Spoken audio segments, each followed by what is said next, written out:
तो आप में से बहुत से लोग कमेंट करते हैं कि जॉब के साथ एग्ज़ाम की कैसे तैयारी करनी है। अब एक बात समझिए, इस वीडियो में दो लोगों को टारगेट किया जाएगा। पहले जो जॉब कर रहे हैं, तो जो जॉब कर रहे हैं उन पर टाइम की क्या होगी, उन पर टाइम की रहेगी कमी, ठीक है। दूसरी, जिनके पास किसी और वजह से टाइम की कमी है। तो कुल मिला के जो कम पढ़कर या कम समय में पढ़कर तैयारी करना चाहते हो सिलेक्शन लायक, ये वीडियो उनके लिए है।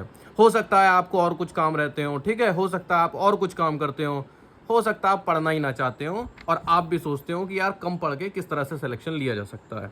तो इसका पहला बेसिक तरीका है, आपका अगर आईक्यू अच्छा है, कैचिंग पावर अच्छी है, तो आपको बहुत ज़्यादा पढ़ने की जरूरत नहीं है। आपको मेन चीज़ क्या है, मेन चीज़ है आपको सिलेबस पूरा करना है, जिससे आपको हर टॉपिक आता हो, भले ही आपकी स्पीड थोड़ी सी स्लो हो, ठीक है। अच्छा, अगर आप जॉब में हैं तो मैं समझता हूँ यार अब थोड़ा पढ़ने में अच्छे होंगे तभी जॉब में हैं, ठीक है। चलिए आगे की बात करते हैं। अगर आपकी भाई दो टाइप की जॉब हो गई, एक शेड्यूल वाली, एक बिना शेड्यूल। बिना शेड्यूल जैसे हम रेलवे वाले हैं, ठीक है, लोको पायलट हैं, ठीक है। तो हम जैसे लोगों की जॉब जो होती है वो शेड्यूल वाली नहीं होती, पर जो फिक्स टाइमिंग वाली जॉब है वो शेड्यूल वाली जॉब है। शेड्यूल वाली जॉब वाला बंदा आसानी से एक समय बांध सकता है कि भाई मैं सुबह रोज पढ़ूंगा या शाम को रोज पढ़ूंगा। अब कुछ लोगों को सुबह पढ़ना प्रेफर करते हैं और कुछ लोग रात को। जैसे मैं रात तक वैसे ही थक जाता हूं तो मैं रात को फिर पढ़ने का मन ही नहीं करता, पढ़ूंगा भी तो समझ में नहीं आएगा। तो इस तरह से अपना एक टाइम फिक्स कर लीजिए कि मुझे पढ़ना है। आप बांध लीजिए कि अगले 4-5 महीने तक मुझे रोज पढ़ना है। इस तरह का माइंडसेट आप बना लीजिए जिससे कि आप कमजोर ना पड़े बीच में, ठीक है। अगले 4-5 महीने रोज पढ़ना है, भले ही 1 घंटा पढ़े, 2 घंटा पढ़े, पर पढ़ना है, सिलेबस आगे बढ़ना है, ठीक है। अब आप जॉब के साथ जब पढ़ेंगे तो उतनी तगड़ी तैयारी तो कर नहीं पाएंगे जितनी एसएससी वाले, आईपी, यूपीएससी वाले, पीसीएस वाले करते हैं। और दूसरी चीज मैं बता दूं, जो रेलवे का एग्जाम होता है, ठीक है, रेलवे के जो एग्जाम होते हैं उनमें ऊपर ऊपर का आता है, ठीक है भाई। एक मान लीजिए ये इजी हो गया, एक मान लीजिए मीडियम हो गया लेवल, और एक हो गया बिल्कुल डीप, ठीक है। आपको यहाँ तक पहुँचना ही नहीं है, यहाँ तक रेलवे के एग्ज़ाम ख़त्म हो जाते हैं। यानी कि अगर आपको क्वेश्चन करने आते हैं तो आप काम कर जाओगे, ये नहीं कि आपको बहुत हार्ड वाले क्वेश्चन आते हो। तो इसीलिए मैंने कहा कि सिलेबस अगर पूरा है, भले ही हर तरह की प्रैक्टिस ना हो, पर आपका सिलेक्शन के चांसेस ज़्यादा हैं, ठीक है। जॉब के बीच में अगर कोई ऐसी जॉब है भाई बीच में टाइम मिल रहा है तो फिर क्या होगा भाई। मान लो आप कोई काम करते हैं, मान लीजिए आप कहीं पर गार्ड हैं, ठीक है, मान लीजिए आप कहीं पर गार्ड हैं, वहाँ पर आपको क्या करना है, बैठना है। तो ऐसी जॉब में जहाँ पर आप गार्ड हैं, आपको गेट पर बैठना है, कहीं बैठना है जहाँ पर आप बैठ कर पढ़ सकते हैं, यानी जॉब में ही टाइम निकाल सकते हैं पढ़ने का। तो ऐसे लोगों के पास क्या होनी चाहिए, बुक होनी चाहिए।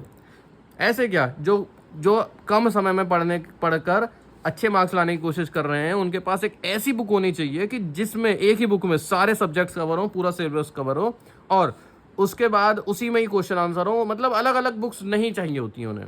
उन्हें क्या चाहिए कि उनके पास एक बुक हो जिसमें कि मैथ भी हो, जिसमें कि रीजनिंग भी हो, ठीक है, जिसमें कि साइंस के सारे सब्जेक्ट हो, जिसमें कि जीए के सारे सब्जेक्ट हो, जिसमें कि प्रीवियस ईयर क्वेश्चन भी हो, मॉक टेस्ट भी हो। यानी कि एक ही बुक उनके हाथ में है, कहीं भी ले जाएं, अपनी रिश्तेदारी में घूमने जा रहे हैं, अपनी जॉब पे जा रहे हैं, है ना, कुछ 4-5 दिनों के लिए जा रहे हैं, एक बुक उठा के ले गए तो उनको फिर सारे सब्जेक्ट उसमें हो। मैथ पढ़नी है, मैथ पढ़ लिया, थोड़ी सी रीजनिंग पढ़ ली, थोड़ी सी साइंस पढ़ ली, डेली पढ़ सकते हो, ठीक।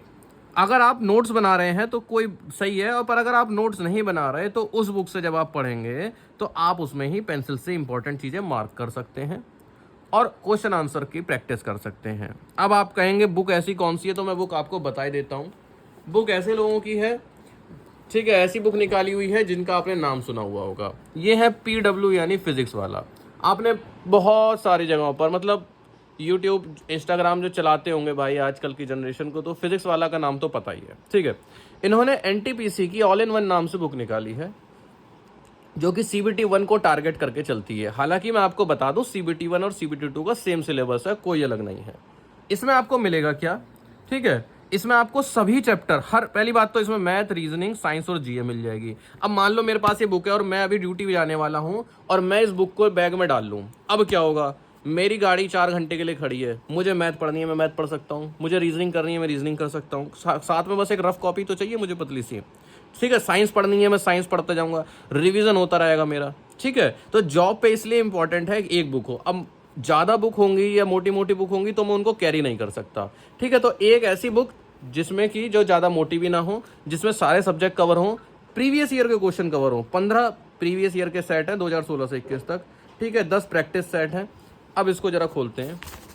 ये देखिए, ये रहा मैथ का पूरा सिलेबस, ये रहा रीजनिंग का पूरा सिलेबस, ये जनरल साइंस, फिजिक्स, केमिस्ट्री और बायो, ये general awareness, history, geography, polity, economics, sports and technology, सारी चीज़ें। इसके बाद एनटीपीसी के क्वेश्चन आंसर, पिछले प्रीवियस ईयर के क्वेश्चंस, ये प्रैक्टिस सेट हो गया कंप्लीट।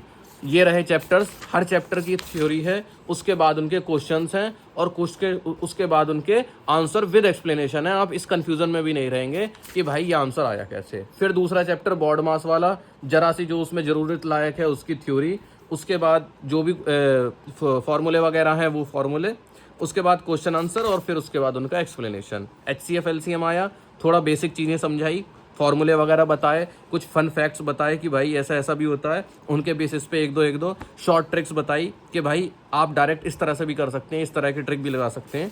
ठीक है, फिर एक्सरसाइज, फिर एक्सप्लेनेशन। इस तरह से मैथ हो गई, रीजनिंग हो गई। ठीक है, रीजनिंग के बाद आपके ये तो क्या चल रही है, हाँ ये जैसे फिजिक्स आ गई, फिजिक्स की पूरी थ्योरी हो गई, जो फॉर्मूले हैं, जो SI यूनिट हैं। ठीक है, टेबुलर फॉर्म में, उसके बाद उसकी एक्सरसाइज हो गई। ठीक, हर चैप्टर की चैप्टर वाइज थ्योरी है, उसके फॉर्मूले हैं, एक्सरसाइज है। ठीक है, और उनके आंसर्स हैं। इस तरह से अब खुद बताओ, आप अगर किसी जॉब में हो और ये बुक आपके बैग में पड़ी हो तो आपका पूरा सिलेबस ये नहीं, पूरा सिलेबस, मैथ भी, रीजनिंग भी, साइंस भी और GA भी, सब हो जाएगी। और ऐसा नहीं है कि सिर्फ आप NTPC के लिए ले सकते हैं, आप चाहे RPF SI की तैयारी कर रहे हो, कांस्टेबल की, ALP की या फिर NTPC की, सबका अंदर से बराबर ही होता है यार। अब मान लो मैं ये कहूँ कि इसमें साइंस 10 नंबर की आती है पर GA 50 नंबर की आती है, तो क्या आप साइंस का हिस्सा छोड़ दोगे? नहीं ना। ऐसी LP में होता है, उसमें साइंस ज़्यादा आती है, GA कम आती है, तो क्या आप GA का हिस्सा छोड़ दोगे? नहीं। ठीक, तो मैं यही बताना चाह रहा था कि अगर आपके पास इस तरह की बुक है तो आप उसको कहीं भी कैरी कर सकते हैं। और फिर आप चाहे जॉब कर रहे हो या फिर कोई काम कर रहे हो, आपको जब भी समय मिल रहा होगा, आपके पास अगर बुक है तो आप फालतू समय व्यर्थ करने की जगह आप उस बुक को पढ़ेंगे। मेरे पास भी ऐसा ही होता है, अगर कभी ड्यूटी पे ज़्यादा टाइम मिल जाता है मुझे, मैं अपनी बुक निकाल लेता हूँ। कब? जब मुझे ज़्यादा टाइम मिलता है। हमारी जॉब ऐसी नहीं है, पर अगर किसी की ऐसी जॉब है कि जॉब के बीच में टाइम मिल रहा है पढ़ने का, तो वो ये बुक ज़रूर ले। लिंक आपको डिस्क्रिप्शन में मिल जाएगा। बस वही है, सिलेबस पूरा करना है आपको इस तरह से, और लास्ट में तो इसी बुक में मॉक टेस्ट भी हैं।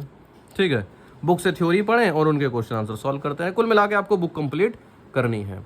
तो जो लिंक में, जो डिस्क्रिप्शन में लिंक आपको मिल जाएगा, वहाँ से आप इसको ले सकते हैं। अमेजन पे आपको बुक आराम से मिल जाएगी।